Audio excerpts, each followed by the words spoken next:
केंद्रीय शिक्षण मंत्री धर्मेंद्र प्रधान यांच्या राजीनाम्याच्या मागणीसाठी पाथरी येथे तहसील कार्यालयावर विद्यार्थी आणि विविध संघटनांनी एकत्रित येत मोर्चा काढला। आज दुपारच्या सुमारास शहरातील युवक विद्यार्थी यांनी घोषणाबाजी करत हा मोर्चा काढला होता। यामध्ये दिल्ली येथे सुरू असलेल्या आंदोलनादरम्यान विद्यार्थ्यांवर झालेल्या लाठीमारचा निषेध करण्यात आला आहे। प्रतिनिधी रियाज कुरेशी, DLP न्यूज, परभणी। नीटचे पेपर लीक होत आहेत। आज 21 विद्यार्थ्यांनी आत्महत्या केली आहे यामुळे। तर त्याच्या निषेधार्थ आम्ही आणि धर्मेंद्र प्रधानचा राजीनामा आम्हाला पाहिजे, सगळ्या विद्यार्थ्यांना पाहिजे। त्यासाठी आजचा आमचा आंदोलन होता आणि आमचा पाठिंबा आहे अभिजित दीपके साहेबाला आणि सोनम वांगचुक साहेब। 20 ते 25 दिवसापासून हे आंदोलन दिल्लीमध्ये सुरू होतं, त्यावर लाठीचार्ज देखील झाला, परंतु सरकारकडून अधिकृत यावर भाष्य केलं गेलं नाही। काल रात्री मोदींनी या विषयामधील कोणालाही सोडणार नाही असा व्हिडिओ जारी केला। खरं तर हे अत्यंत दुःखद बातमी आहे की 25 दिवस झाले आतापर्यंत काही सरकारचे यामध्ये सरकारने यावर काही बोललं नाही। आणि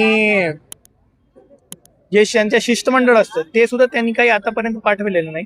आणि 25 दिवसानंतर जे आज मोदी साहेबांनी रात्री जे एक व्हिडिओ ट्विट केलं, तर हे आम्हाला विद्यार्थ्यांना मान्य नाही की 25 दिवस झाल्यानंतर आणि 25 दिवस मध्ये जे राजीनामा जे झाला पाहिजे होता ते आतापर्यंत त्यांनी दिलेलं नाही। आणि धर्मेंद्र प्रधानचा जे राजीनामा आहे तेच खरी श्रद्धांजली असणार आहे। विरोधी पक्ष सुद्धा या विषयावर जास्त ऍक्टिव्ह नाही असं दिसतंय। फक्त विद्यार्थी नेतृत्व नसताना सुद्धा विद्यार्थी मैदानात उतरतात। हो, विरोधी पक्षांनी सुद्धा उतरलं पाहिजे असं वाटत नाही? उतरलं पाहिजे। आणि खरं तर इंडिया आघाडीचे सगळे नेते मंडळी ते उतरलेले आहेत।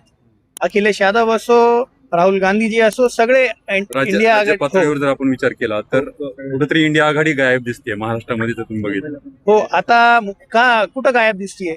परवा दिवशीच उद्धव साहेब ठाकरेंचा मुंबईमध्ये आंदोलन झाला, हर्षवर्धन सपकाळांचं त्या ठिकाणी आंदोलन झालं, त्यांनी विरोध केला त्याचा, त्यांनी भेट दिली।